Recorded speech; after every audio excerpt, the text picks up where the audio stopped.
Hey, good morning to you this morning. I hope you're having a great morning this morning. This is a great day. This is the day the Lord has made. And we're going to rejoice and be glad in this day, right? Hey, I'm challenging you to wake up this morning. Wake up this morning.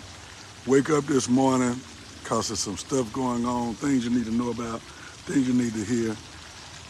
And something I need to share with you this morning, you know? So I think it's really important, all right?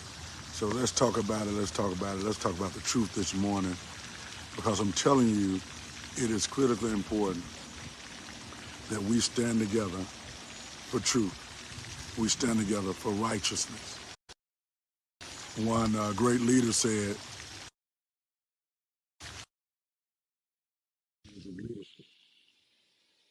so if we want things to be different, then we must deal with that from a leadership perspective.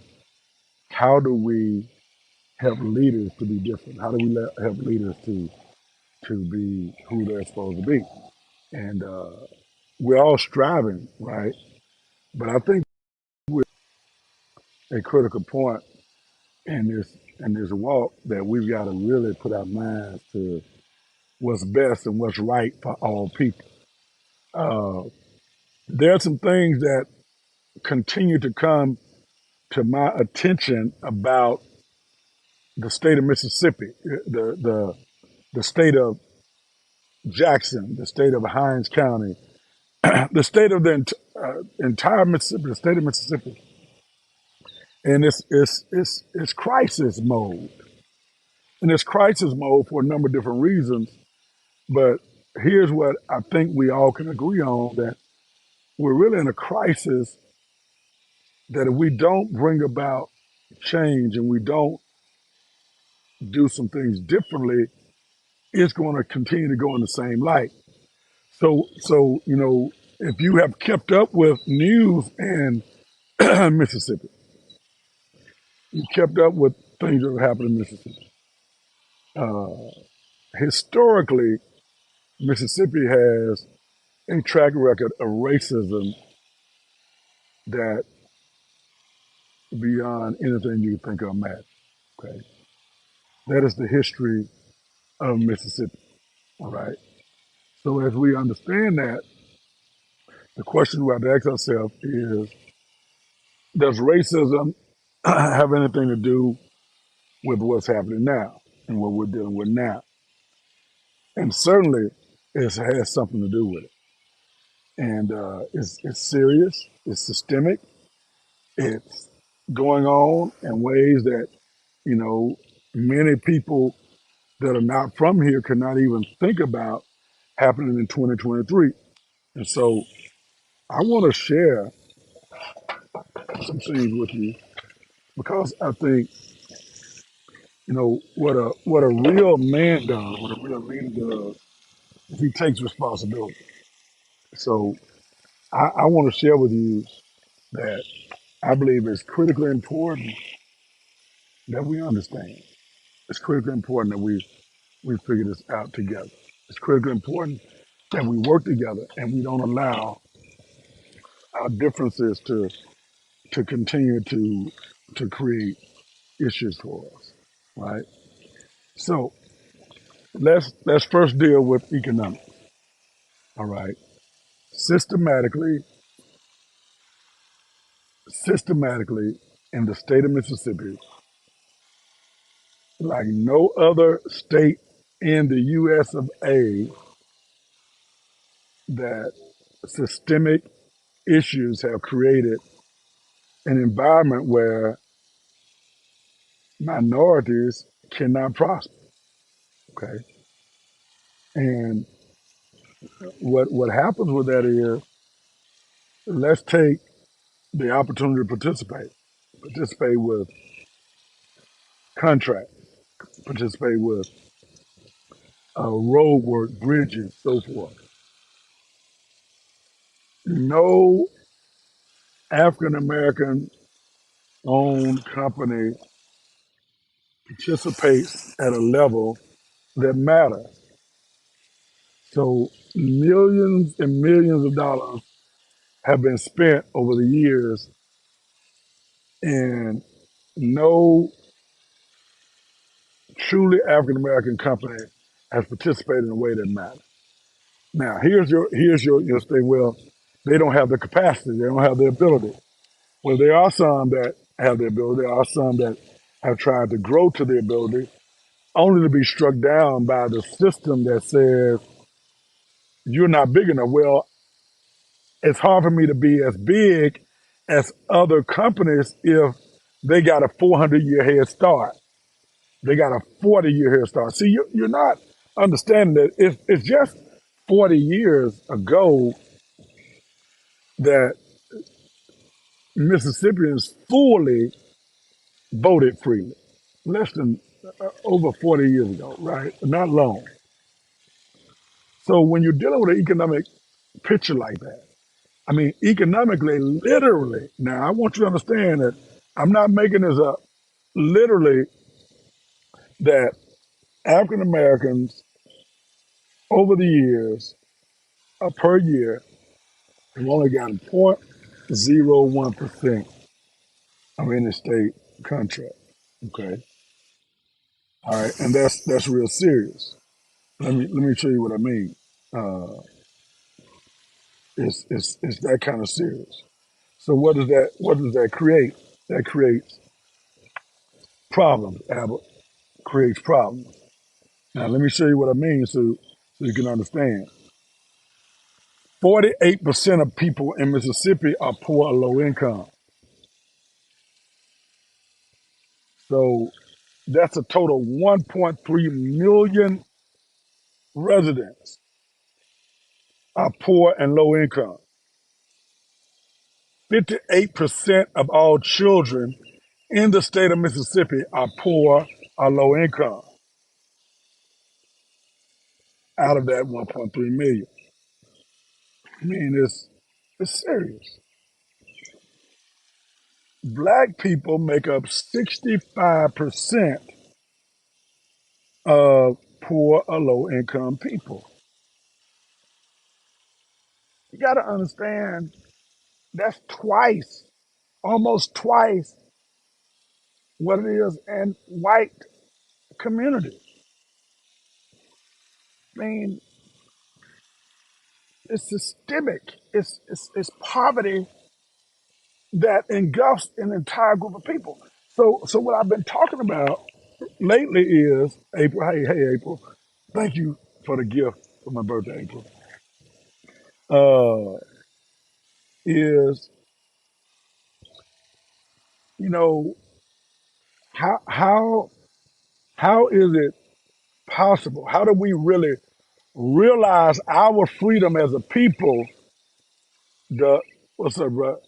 How do we realize our freedom as a people if if systemically we are being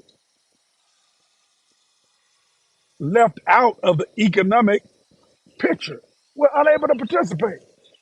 We're not getting opportunities to build schools. We're not getting opportunities to build bridges, to build roads. We're not getting opportunities for any major contracts. Listen to what I'm telling you. 0.01% of all state federal contracts, 0.01%, right? Listen to this. Of the over 18,000 people in prison in Mississippi as of 2017, about 63% are people of color.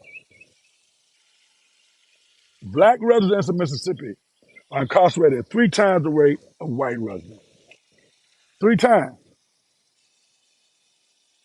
So it's that kind of serious. Okay. Now you say, well, look at the crime rate. There's no group of people ever in the history of the world that's been more violent than white Americans.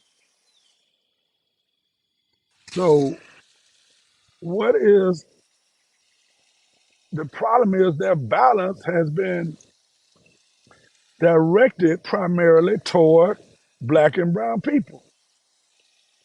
But now we, in Jackson, for example, all of a sudden we want a militarized police force with no accountability that is going around absolutely wreaking havoc with no accountability. And then their claim is because of the violence in Jackson. I want you to know something. We all want the violence to end, but nowhere is it proven that a militarized police force, if you do research, suggests that it stops what's going on. It does not. But you got to look at the reason. You got to look at the opportunity. You got to look at the fact that this is a fact that because of systemic poverty, it has led a community of people by and large. Understand, I'm talking about the masses of people, the masses of people. When you're talking about uh, uh, making up uh, over 65% of the prison population, you're talking about being incarcerated at 3 times the rate. You're talking about being 65% of black people in the state of Mississippi are poor, low income. It's that kind of serious, okay? But there are solutions. There are things that we got to do, okay? And so I believe there's hope. I happen to be one of those people that really believe there's hope, okay? But the way we do this has to be very serious. We got to be very committed to what we're doing. What do you mean? We got to be very committed to it. Number one, we got to be willing to take a stand for what's right. Taking a stand for what's right is not about race, it's about what's right, okay? Now, understand when you take a stand for what's right, oftentimes you'll be accused of racism. Oftentimes you'll be accused of uh, all kinds of things because you're taking a stand against the system. Two, we gotta take a stand against corrupt leadership, but not just corrupt, ineffective leadership. Leadership that is proven to be ineffective. And and I can't deal with every state. Neither do I believe it's my calling right now. I believe my calling is to help one primarily my own community. Secondly, my state. So so I'm running for Senate not because I need another job. Running for Senate and being a senator is going to cost me money and time. Not because I'm on some type of power trip. In the state of Mississippi, Democratic senators have no real power. Senators in the state, by and large, unless they're empowered and held up by the system, have no real power. It's about voice. It's about knowing what's going on. It's about knowing that the cake is ready before they've taken everything. They leave us crumbs. So what has happened, Ms. States, is they have systematically told minority people didn't find out about stuff until there were only crumbs left. Why is that? Because leadership at the state level, primarily, have abdicated their responsibility to represent all people and have simply chosen to represent a select group of people. And it's as if nobody knows that. I'm facing a 16-year incumbent. I'm facing a 16-year incumbent who has been in office, and our condition as a district has not gotten better, but gotten worse. Now, there have been some things that have been better for an elite group of people. And typically, what you're going to find is primarily those that have decided not to care or those that have received the greatest of benefits that are actively supporting very diligently my opponent. Why? Because it cuts off the benefits of a select group. But not only that, listen to what I'm saying. Those that they influence. So when you look at the whole of District 29, when you look at the entirety, we are in a bad place. There is literally no representation for Jackson. There's no fight for this city of Jackson. And only select places within the county. But not everybody benefits from that. My my town, that I live out in the rural and got a place in the city, but my town has literally been left out of the ball game. But there all of a sudden now is this big push of what has happened. And my opponent is taking credit for stuff that he didn't do. Why? Because it's election year. All I'm saying to y'all is, I now understand. At first, when I got into this, I ain't know why I had to do it. I just was obeying God. Those of you who don't like that, I got a true center. I got a foundation. God is my foundation. The Word is my foundation. But I'm gonna represent all people. But you know, I need y'all to understand the truth. I need you to understand that we can't change this if we don't vote. We can't change this if we don't become active. We don't get involved. What I'm saying to you is, I have a systematic plan that I believe by working together with others and involving the community, we can change the economic picture of this district and this state. How? By really empowering and taking advantage of incentives and the things that are out there for small businesses, to take advantage of incentives to build and grow big business. But not only that, education. The education system in District 29 is underfunded. It's underfunded by the state of Mississippi. We are fully committed to fully funding education. So the Jackson Public Schools, underfunded. Not the last 2 years, the last 30 years, last 20 years. So we got to fully fund education.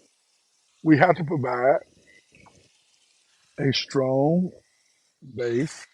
We got to make sure we get uh, the proper programming in place to help children be successful, regardless of they live below the poverty level or not. We got to equal the playing field as a people. And what I fought for 30 years of my life is to equal the playing field for all people. And that's what I plan to continue to fight for, right? We want a quality of life. We want, listen, we want safety. We want family friendly community. How do you get that? Not by militarizing the police force and bringing in a police force that has no regard for black and brown people, bringing in a police force that's shooting into apartment complexes without being shot at, shooting innocent people lying in their beds, not going against all proper protocol and procedures, and massacring a young man, not stopping people I mean, for no reason. Those are the kind of things that we're fighting.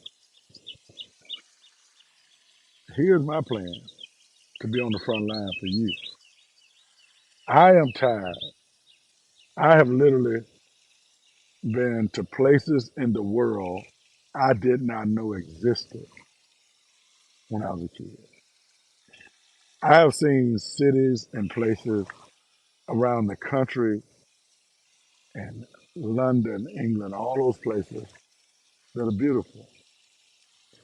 I want us to make Mississippi a beautiful place for all people.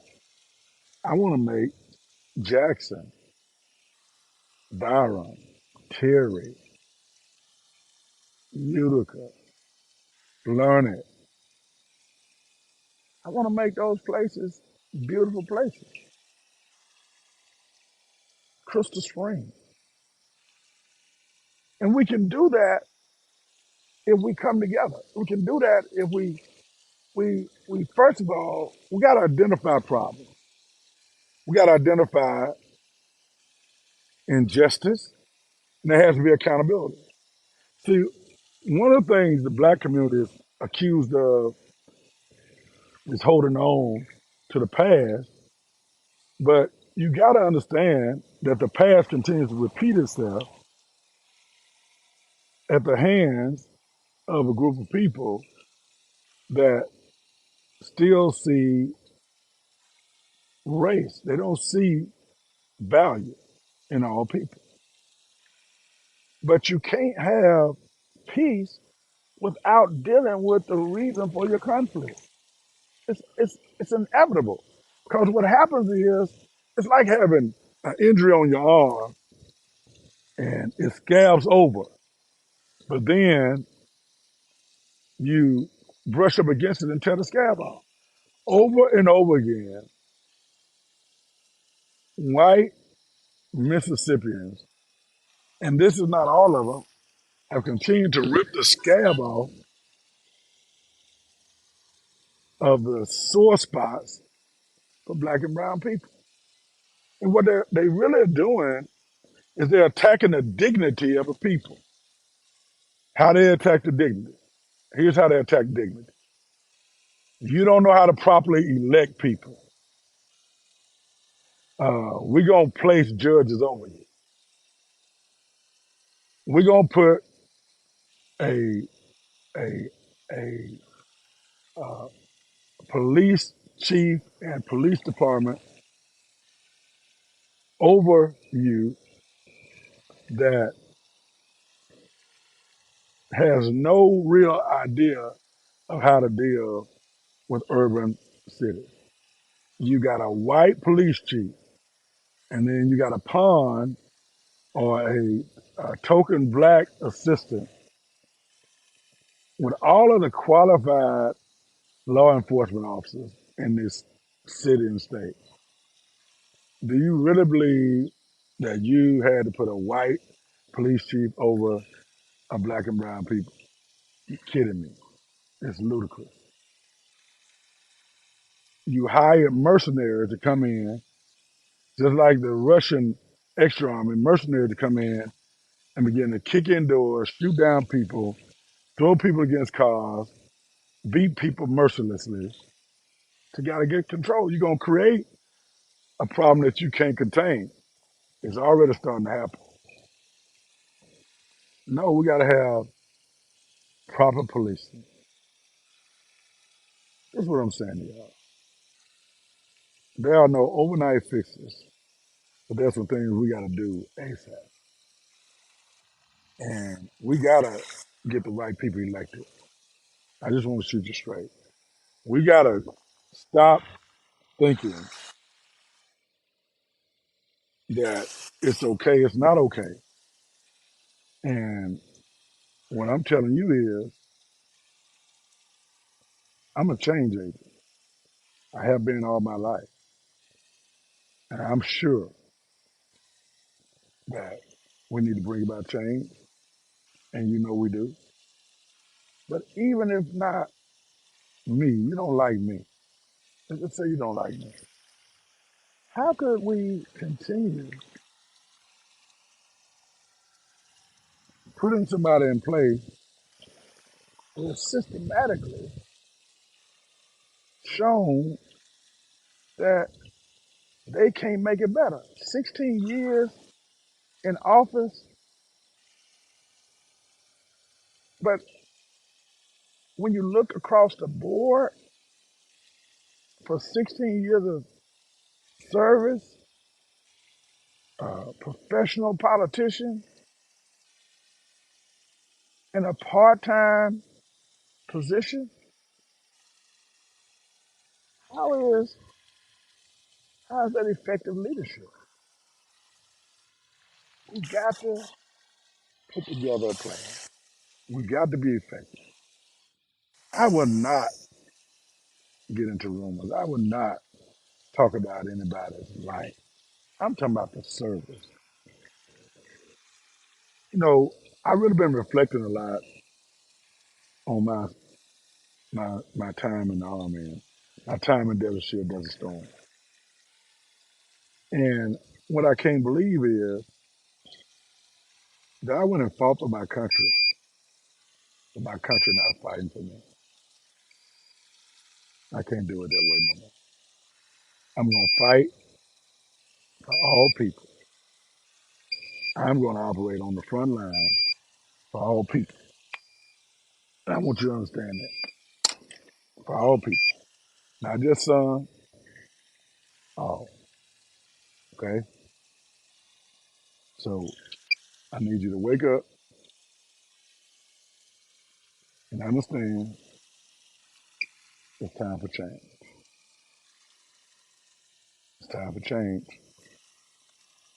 And we can do this. We can turn this around if we do this together. I need your support. I need your help. And I don't want to make no balls about it. I want you to choose me. I believe I'm the best man for the job. Okay? I want you to choose me. Over 30 years ago, I chose not to move to Georgia. I chose not to move to Texas. I chose to move back to the place where I had grown up, where I graduated high school. I chose to come back to Hines County. I came back to Hines County with a heart. I chose to teach in Edwards, Mississippi, where some of the most economically challenged young people were existing. And I chose to do that. I chose to teach at Rowan Middle School, where some of the most challenged inner city kids live.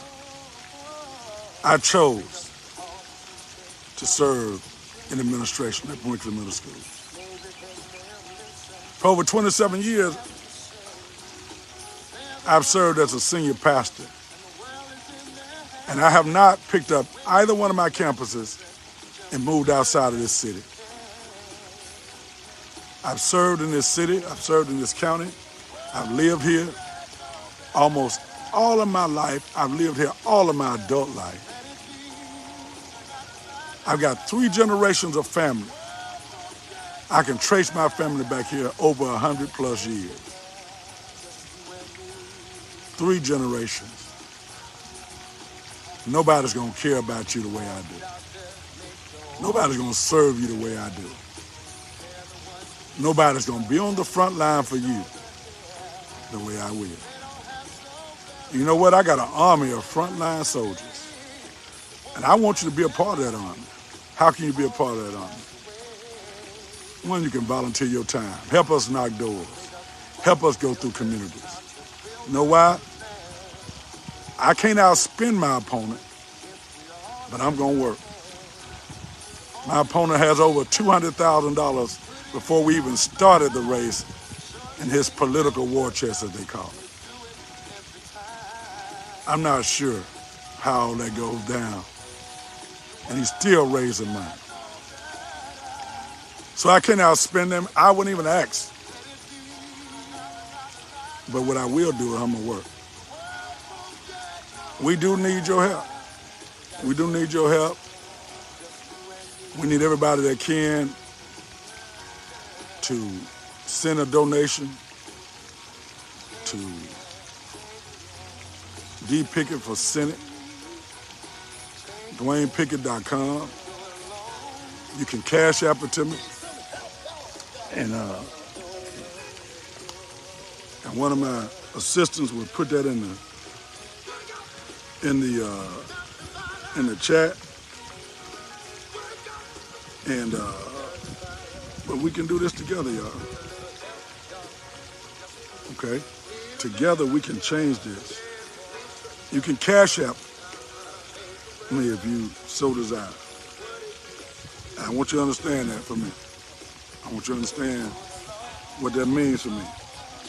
I want you to understand it's serious to me. And what I promise you is every dime will be used for my election. You can go to $D Pickett for Senate. $D Pickett for Senate. And make a donation to my campaign. You go to DwaynePickett.com. Different ways to make donations. I got a big fundraiser coming up. I want you to be ready for that. I want you to attend that if you can. Help us make this happen, all right? Hey, y'all, I'm going to sign off. I'm going to sign out. I'll be checking in from time to time. We got a couple kids that we have in a program, that we're bringing back, and we're going to make sure we use to help empower our community, all right? So thanks, Chuck, for putting that in the chat for me, y'all. So I got to get out. I got to go. I got to keep working. I got to keep moving. Peace. Remember, Dwayne Pickett for Senate, District 29, State of Mississippi.